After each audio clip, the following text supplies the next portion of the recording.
Janasena party అధ్యక్షులు deputy CM Konidela Pawan Kalyan ఆశయాల మేరకు జనసేన సీనియర్ నాయకులు మచ్చ గంగాధర్ ఆధ్వర్యంలో కష్టాల్లో ఉన్న పేద ప్రజలను ఆదుకోవడం అభినందనీయమని పలువురు పేర్కొన్నారు. కాకినాడ జగన్నాథపురం 17వ డివిజన్లో నివాసం ఉంటున్న మోడే శ్రీనివాస్ ఇటీవల మరణించడంతో వారి కుటుంబం ఇంటి పెద్ద దిక్కును కోల్పోయింది.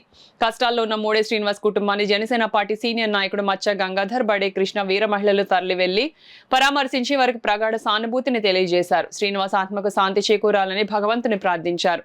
శ్రీనివాస్ కుటుంబానికి తక్షణ సాయం క్రింద 2 నెలలకు సరిపడా నిత్యావసర సరుకులు అందజేశారు.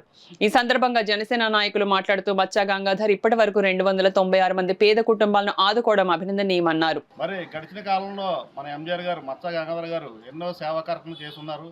రామారావు ఇప్పుడు 297 ఇళ్ళకి అంటే ఎవరైతే చనిపోయిన కుటుంబాలు ఉన్నారో అలా చనిపోయిన కుటుంబాలే కాకుండా కొన్ని యాక్సిడెంట్లో గాయపడిన వాళ్ళకి, అలా ఆర్థికంగా ఇబ్బందులు ఉన్న వాళ్ళకి, అలాగే ఇప్పటికీ 297 దీంతో కలుపు 297 మందికి 2 నెలల సరిపడగా రేషన్ వాళ్ళ కుటుంబ అవసరాల నిమిత్తం ఆయన సాయం చేస్తున్నారు. అందులో భాగంగా ఈరోజు 17వ వార్డు కాకినాడ జగన్నాథపురం 17వ వార్డులో మూడే శ్రీనివాస గారు గత 15 రోజుల క్రితం ఆయన స్వర్గస్థులు అయినారు. మరి అందు నిమిత్తం వాళ్ళ కుటుంబాన్ని సాయం చేయడానికి మచ్చా గంగాధర్ రోజు ఇక్కడికి విచ్చేసి వాళ్ళ కుటుంబానికి సాయం చేయడం జరిగింది. అలాగే పార్టీలో మా జనసేన పార్టీ కాదు, చాలా పార్టీలు ఉన్నాయి. ఏ పార్టీలు ఎంతమంది ఉన్నా ఎవరు కూడా ఇలా ముందుకొచ్చి సహాయం చేయరు. మరి ఆయన సొంత డబ్బుతో ప్రతి ఏరియాలో అంటే కాకినాడ పాలన ఏరియాని ఏం పెట్టుకోలేదు. ఏ వార్డులో ఎవరు కష్టం వచ్చినా సరే ఆయన ముందుకెళ్ళి ఆదుకోవడం జరుగుతుంది. అందులో భాగంగా పిఠాపురం కూడా మన నియోజకవర్గం కాకపోయినా పిఠాపురం కూడా ఇలా ఆయన సాయం చేయడం జరిగింది.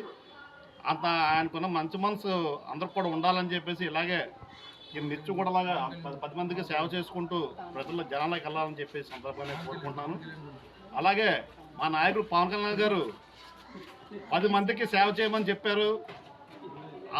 మా నాయకుడు చెప్పిన ఆదేశాలను తూచా తప్పకుండా పాటిస్తూ ఎంజీఆర్ గారు ముందుకెళ్తున్నారు. ఆయన ఇలాగే 10 మందికి సేవ చేసి ముందుకెళ్ళాలని చెప్పేసి సందర్భంగా కోరుకుంటున్నాను. జై హింద్, జై